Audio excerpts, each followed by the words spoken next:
Hey, what is going on, my friends, and welcome back to another video on the channel. Well, as you all do know, HCMC is one of the most popular companies on the OTC market right now, and it is clearly the biggest company that has ever been featured on my channel. Now, there's something that I wanted to talk about today that I didn't really like, and you guys know that I'm not a very negative person, and I don't like talking about negatives too much or addressing things that are negative, but this is something that kind of stood out to me that I really don't like. Now, whenever we do talk about some of these stocks, whenever we talk about some of these companies, I think that it is very necessary and important to address both the positives and the negatives that are related to a company. Now, the only issue with that is I think it's very unfair to many investors and to many people out there who are putting their money into these companies for websites or articles to post articles that are just super biased on one side or another. I think it's unfair to be just super positive and not talk about the negatives ever. And I also think that the opposite, that it's also unfair to post an article that just highlights all of the negatives and is super duper negative without any positives within it as well. I think it is unfair to all of the people who do read these articles, who do invest based off of these articles,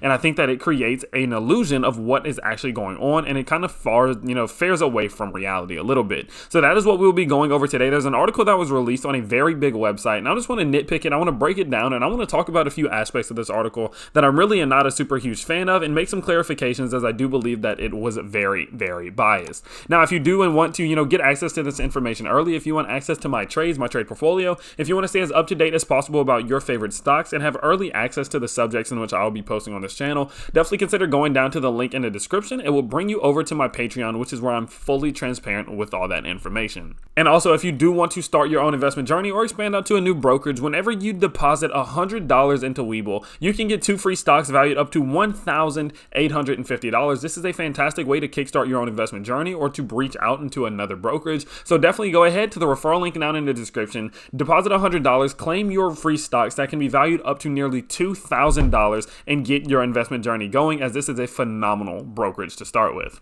Now, let's go ahead and let's jump into this article. Let's see what all is going on, and let's see what this is all about. So this was posted on Seeking Alpha. Now, majority of you have probably seen at least 1 or 2 articles on Seeking Alpha, as this is a very big website, and I think that they have so much pull that an article like this one is just a little bit unnecessary. Well, just from the name of the article right here, we can already tell that this is a very negative article. It says here that Healthier Choices is an overvalued grocery and vape store chain. Nothing else, just that, just straight off rip, just showing his disliking for the company. What we do get in summary here says that the company operates several grocery and vape stores and is valued at more than $800 million at the time of writing. However, the business is unprofitable, and Healthier Choices had a negative working capital of $4.2 million as of September 2020. The main driver behind the company's soaring share price seems to be high retail investor interest, which emerged a few weeks ago.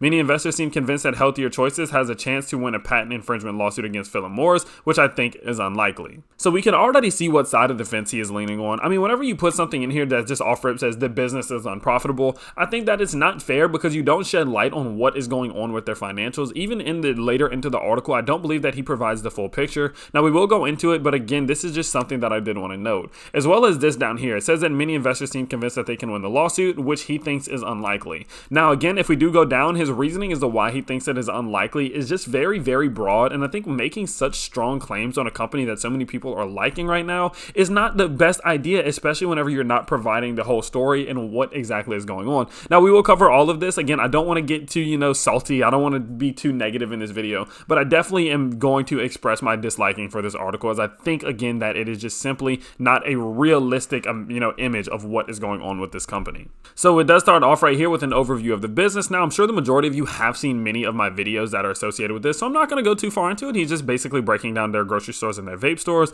and then right here he is talking about what some of the names of their vape stores are. But next up, he says something that I really don't like. He says that the company's business has been affected by COVID-19 pandemic, but it's not like things were going smoothly before that. In 2019, Healthier Choices was looking at around $1 million per quarter. So what I want to go ahead and do is I want to pull up their charts, and I want to take a look at the last 5 years of what has been going on with their financials to get a good idea of where they are sitting, as according to this article, their financials are not good, they've not been going smooth, and they are not doing well. Well, if we do go ahead and we take a look at their total revenue over the last 4 years, from 2016, 17, 18, and 19, we have seen that their overall total revenue has been increasing year over year. Now, 2020, of course, was not a great year for the majority of businesses, so it did drop down a little bit. So I will give him that. 2020 was not a great year, but whenever whenever there is a pandemic going on, that is somewhat expected from many different companies. Now, their gross profit has been on an increase. It has not been growing at the smoothest rates, but it has been on an increase. As we do see, it started about 5,200 in thousands, of course,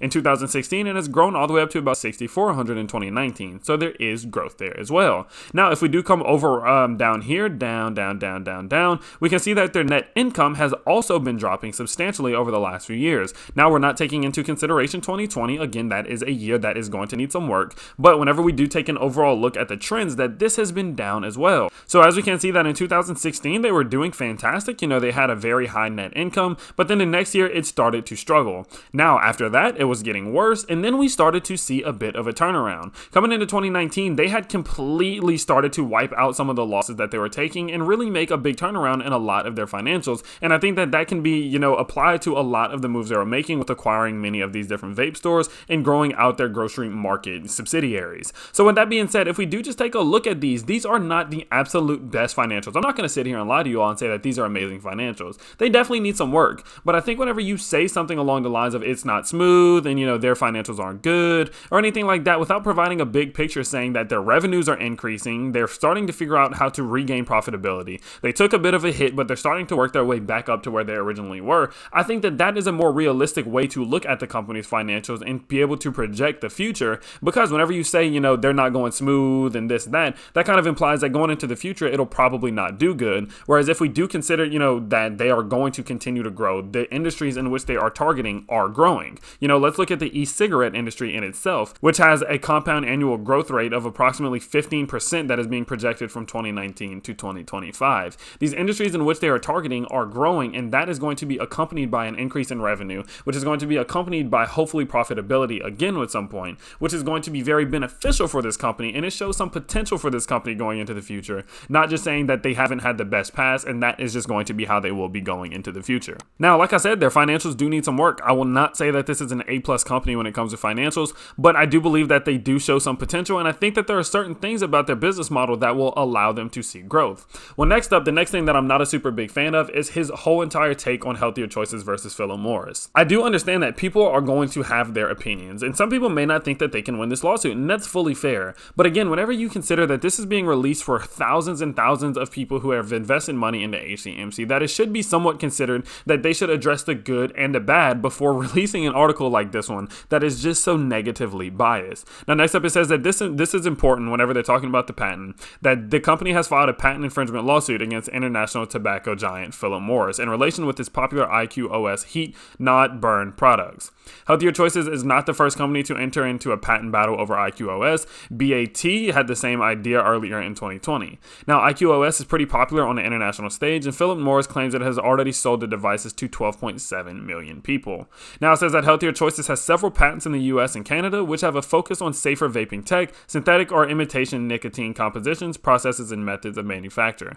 The patents are held by a subsidiary HCMC Intellectual Property Holdings and had a book value of $0.28 million as of September 2020. Now, this is where I'm not a super big fan of his take here. He says that I don't think Healthier Choices has the resources to drag on this Philip Morris lawsuit for long, and the company could be hoping for a quick settlement. Now, I agree, they are more than likely hoping for a quick settlement, as I think that any company who is going into a patent infringement lawsuit is hoping to find some settlement right then and there and not spend too much money on fees and expenses, as then that would cost them some money, unless the person in which they are suing is going to cover those fees at the end. It says that it seems the news for the lawsuit has sparked significant retail investor interest in the company, although it picked up steam just 3 weeks ago. So basically, whenever we do think about this is the last thing he said about this lawsuit for the most part. And basically what this is saying is that the only reason he believes that it's unlikely in which they will win the settlement is simply for the fact that they don't believe that HCMC has the resources to drag Philip Morris into the lawsuit. So the reason that I don't like this is considering the things that we have seen in the past. They have been capital raising. They've clearly been taking on more capital in order to proceed with this hearing. And my thing is, if they are capable of winning a settlement, if they're capable of accessing royalties, if they're doing something like that, then all of these capital raisings in which they're doing are somewhat of an investment. They are investing this capital into this lawsuit as they do believe that it is going to provide them with loads of capital and revenue in the future from maybe some type of licensing or royalty or settlement, etc. So my thing is, yes, they might not have the resources at the moment, but they are taking these steps to collect the resources in order to provide themselves with the opportunity to win a lawsuit that can be completely life and game changing for this company. So that's what I mean whenever I say that it's so negative. It's just so negative focused. And I don't like whenever companies or articles do that, as I think it's very important to address the good and the bad side. That's what I do on my channel. I always talk about the good and I always talk about the bad. There needs to be a balance in the middle, and certain articles like this one kind of just irk my nerves a little bit. Definitely let me know what you all think about this information. Definitely let me know if you agree with him or agree with me, or if you disagree with both of us. Definitely let me know down in the comment section below. If you did enjoy today's video, you can let me know by smashing that like button and subscribing to the channel if you are new. With that being said, I do post on this channel 2 to 3 times every single day, and I can't wait to see you all next time. Peace.